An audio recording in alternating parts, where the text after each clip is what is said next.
Bonjour et bienvenue pour ce nouveau numéro du C'est lundi que lisez-vous. Dimanche dernier, je vous ai laissé en vous disant que j'avais commencé La ferme des animaux de George Orwell. Je l'ai terminé le lendemain, il me semble, et j'ai beaucoup aimé. Alors, pour ceux qui ne connaissent pas du tout l'histoire, je vous raconte vite fait ce qui se passe, mais bon, c'est quand même un texte qui est connu et qui est rentré dans les classiques, et que je vous conseille. Alors, c'est l'histoire d'une petite ferme et de ses animaux.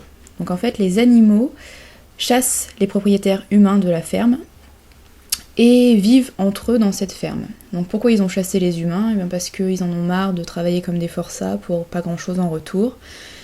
Ils ont froid, ils ont faim, ils travaillent très très dur. Et ils en ont marre, ils veulent que ça change. Donc ils chassent les propriétaires humains de la ferme et prennent la direction de cette ferme. Le problème, c'est que on voit au fil des pages que dans ces animaux, il y en a certains qui sortent du lot, notamment les cochons, et qui prennent le pouvoir.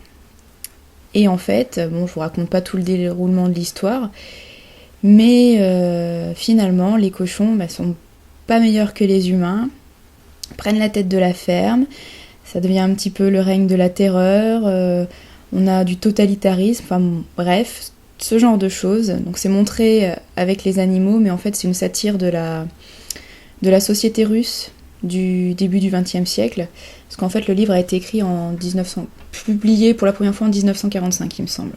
Donc voilà, je vous le conseille, ça se lit très vite, ça fait 150 pages, 151 il me semble, vous voyez c'est très fin. C'est vraiment très très bien écrit, et ça fait du bien parce que j'ai enchaîné les lectures jeunesse ces derniers temps, et lire quelque chose de vraiment travaillé et construit, franchement ça fait plaisir. Donc si vous ne l'avez pas encore lu, La ferme des animaux de George Orwell, je vous le conseille. C'est vraiment une lecture à faire au moins une fois dans sa vie. Par contre, peut-être pas pour les plus jeunes, parce que je pense que à 15 ans, on n'apprécie pas forcément. Mais une fois qu'on a un petit peu la maturité et qu'on peut voir ce qui se cache un petit peu derrière cette lecture, n'hésitez pas. Ensuite, j'ai lu la semaine dernière le premier tome des aventures d'Aliette Renoir de Cecilia Correia. Voilà, c'est ça. Alors, pourquoi j'ai lu ce livre ? Déjà, pourquoi je l'ai acheté ? Alors, je l'ai acheté parce que le pitch me tentait vraiment énormément et je trouve la couverture magnifique. Je sais, c'est une raison absolument futile, mais voilà, j'ai craqué, j'avais envie de la voir. Alors, est-ce que j'ai aimé ? Oui, mais je suis un petit peu déçue. Alors, je m'explique. En fait, si ce livre me tentait tellement, c'était par rapport à son contexte. En fait, ça se passe en France pendant la Deuxième Guerre mondiale. Et vraiment, j'attendais beaucoup de ce contexte-là. C'est une histoire de vampires, mais je me disais que des vampires en France à cette époque, ça pouvait être sympa. Le problème, c'est que l'auteur zappe complètement l'univers. Enfin, on a des petits éléments par-ci par-là, mais c'est vraiment très très très très peu. Et ça m'a manqué et ça m'a déçue. À côté de ça, on a une héroïne, Aliette. C'est un tout petit bout de femme, vraiment toute petite, toute mince, mais qui a tout ce qu'il faut où il faut, hein, c'est bien précisé. Elle est amusante, elle fait pas mal de blagues, elle a une bonne répartie, c'est sympa, mais des fois c'est un petit peu trop, c'est un peu lourd, voilà. Mais c'est amusant, j'ai même eu des fous rires de temps en temps, il y a vraiment des passages vraiment très très drôles. Donc de ce point de vue-là, c'est pas mal, mais oui, c'est vrai que sur la fin, c'est un petit peu lourd quand même. Côté des autres personnages masculins, il n'y a pratiquement que ça, il y a quelques vampires féminines, mais bon, elles sont vraiment secondaires. Côté personnages masculins, bon, on a encore un petit peu le triangle amoureux qui se dessine. Les hommes m'ont pas vraiment charmé. Enfin, hommes, vampires, puisque ce sont des vampires, mais hommes dans le sens masculin. On a le vampire américain, qui s'appelle Lawrence, je crois. Mais elle l'appelle jamais par son prénom, elle l'appelle Lamerloc ou Andouille. Super, comme petit nom très tendre. Donc lui, je l'ai trouvé assez mou. Je trouve qu'il fait un peu potiche. Voilà, il sert pas à grand chose, il est là, il soutient sa dulcinée, mais il serait pas là, ça serait pareil, quoi. À part pour les scènes de sexe, c'est sûr que ça serait moins pratique sans lui, mais sinon il sert pas à grand chose. L'autre personnage masculin le plus important, c'est Citri, si je dis pas de bêtises, j'espère pas. Alors lui, c'est le vampire un petit peu rebelle, le mec un peu le don Juan, mais on sent que derrière, finalement, il est peut-être pas si don Juan que ça. Bon, il est plus intéressant que Lawrence déjà, mais j'attends de voir parce qu'il m'a pas totalement convaincue. Par contre, il y a un truc qui est assez sympa dans ce premier tome, c'est la mythologie entre guillemets vampirique. Les vampires descendent de Satan dans cette histoire, et en fait, vous avez plusieurs sortes de vampires, du premier ordre et du deuxième ordre. Donc le premier ordre, en fait, c'est vraiment les enfants de Satan, donc ils sont 50. Et du deuxième ordre, tous ceux qui sont venus après, qui ont été mordus par les vampires de premier ordre. Voilà, donc j'ai trouvé ça assez sympa, c'est pas encore super développé, mais il y a de l'idée, et rien que pour ça, je pense que je lirai le deuxième tome. Par contre, j'espère vraiment que dans le deuxième tome, l'auteur mettra l'accent sur l'univers, sur le contexte historique, parce que je pense que côté Seconde Guerre mondiale en France, il y a de quoi faire des choses vraiment très sympas.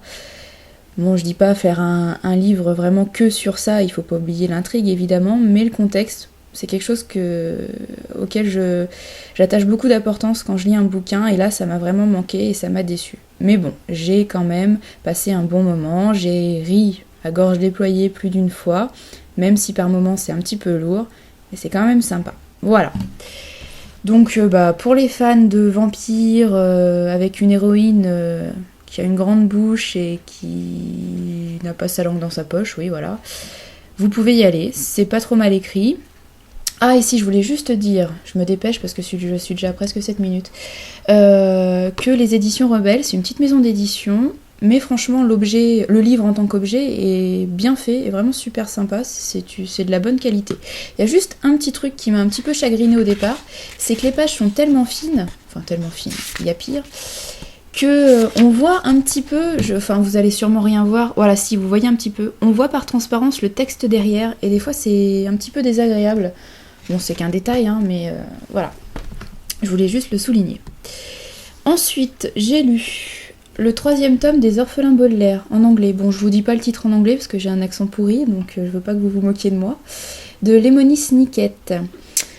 Alors, les Orphelins Baudelaire, c'est une série que j'aime bien. Je trouve que c'est un mélange des genres assez sympa, puisque vous avez un côté vraiment très triste, très noir, très sombre, parce que quand même ces enfants sont orphelins, d'où le titre. Les parents sont morts dans un incendie, ils sont tous les 3, donc vous avez Violette, la plus grande, qui a 14 ans, Klaus, le garçon, qui a 12 ans, je crois, mais je suis pas sûre, et la petite dernière, Sunny, c'est un petit bébé, elle a 4 dents, et elle parle pas encore. Voilà, donc ces enfants sont sans parents, et dans chaque tome, ils ont un nouveau tuteur, et en fait, à chaque fois, il se passe des choses assez horribles. En fait, vous avez un de leurs tuteurs, le comte Olaf, le premier, c'est celui qu'on découvre dans le premier tome, qui veut absolument s'accaparer leur fortune, parce que les enfants sont très riches, ils ont hérité de toute la fortune de leurs parents. Et donc le comte Olaf, c'est un être cruel, et en fait, on le découvre dans le premier tome, et dans les tomes suivants, il est toujours à leur poursuite, donc on le retrouve tout le temps. Et donc ces enfants vont d'un foyer à l'autre, il leur arrive plein de choses, les adultes ne les comprennent pas, ne les croient pas. Et à côté de ça, on a beaucoup d'humour, parce que c'est vraiment super bien écrit. Lemony Snicket, il me semble que c'est un pseudo, bon bref, on le connaît sous ce pseudo-là, écrit vraiment très bien, il s'adresse beaucoup aux lecteurs, à nous quoi. Et ouais, il y a de l'humour, c'est vraiment... Donc ouais, on a vraiment le côté très sombre, très mélancolique, triste, ouais, voilà, je peux pas dire autre chose. Et à côté de ça, on a le côté... ouais, c'est de l'humour noir, si vous voulez. On peut sourire parce que les adultes sont vraiment très niais à côté de leur pompe, ils comprennent rien. Et donc il y a des passages amusants à côté de passages vraiment très graves. Donc voilà, c'est vraiment sympa.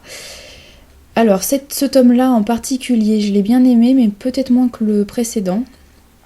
Alors pourquoi, je saurais pas trop vous dire, c'est l'intrigue en elle-même qui m'a moins plu.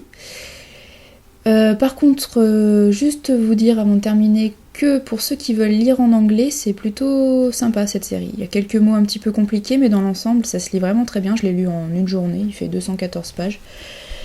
Enfin, dans mon édition, mais il est pas bien plus long, je pense, dans les autres. Donc voilà, si vous voulez tenter la lecture en anglais, ça peut être pas mal de commencer par cette saga-là. Voilà. Donc moi j'aime beaucoup mon édition, puisque je la trouve très jolie. Le papier est épais, mais je voulais juste vous montrer. Voilà, on a des petits dessins comme ça. Franchement, le livre, je trouve qu'il a du cachet, il est très joli.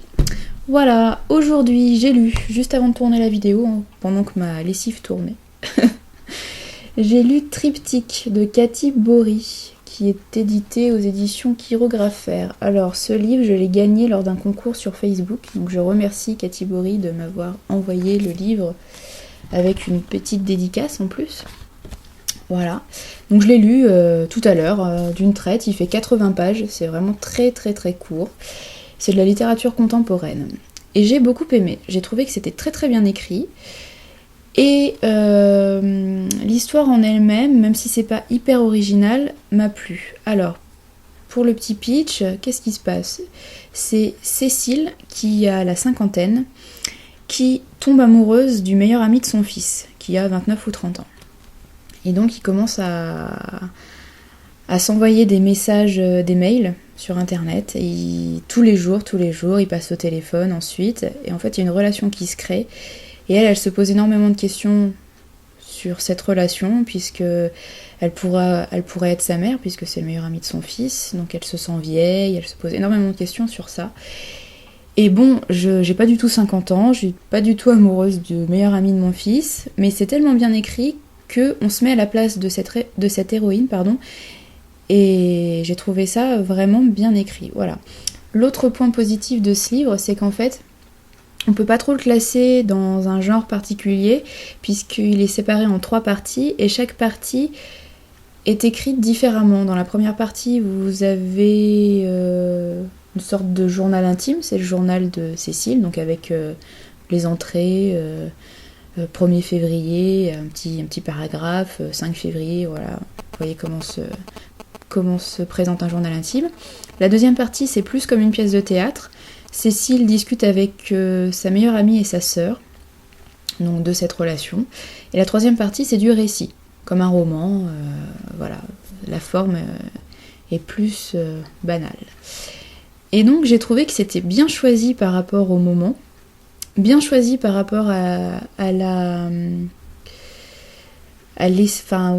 au fond, quoi, à la façon dont vit Cécile, dont vit cette relation, dont Cécile vit cette relation, voilà, c'est mieux. Et voilà, j'ai trouvé, c'est super court, mais ça se lit vraiment très bien, et franchement, c'est pas mal écrit. Donc je connaissais pas les éditions Chirographaire avant, je pense que c'est surtout des jeunes auteurs, on va dire, pas très connus, mais ça me donne envie de me pencher là-dessus, donc si vous avez des conseils, si vous avez lu un auteur dans ces éditions, bah allez-y, donnez-moi les noms en commentaire, j'ai bien envie de voir un petit peu plus loin. Voilà, donc là j'ai pas de livre en cours, mais je sais déjà quel livre je vais commencer tout à l'heure. C'est celui-ci, c'est le premier tome des Nécrophiles anonymes de Cécile Duquesne. Alors, ce livre je l'ai reçu la semaine dernière, je l'ai acheté sur le site des éditions Voyelles. Alors les éditions Voyelles, j'en entends parler depuis pas mal de temps, et j'avais très très très envie de jeter un œil là-dessus.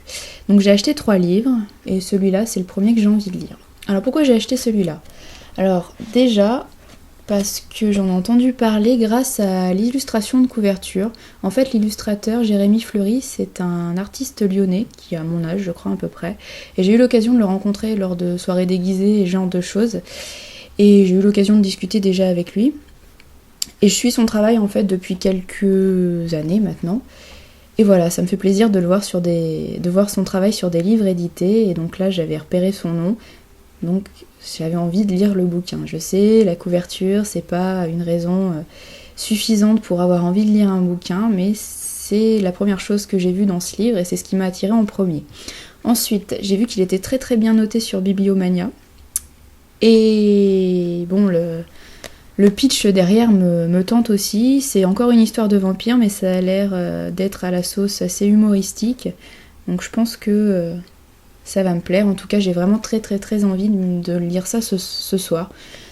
Ouais, c'est le moment. Donc c'est très court, ça fait moins de 200 pages. C'est écrit assez aéré. Donc je pense que ça va se lire très vite. Pardon, c'est mon marque-page qui est tombé. Voilà, le premier tome des Nécrophiles Anonymes. Ensuite, j'ai prévu de lire cette semaine L'échange de Brenna Jovanov. Ouais, c'est ça.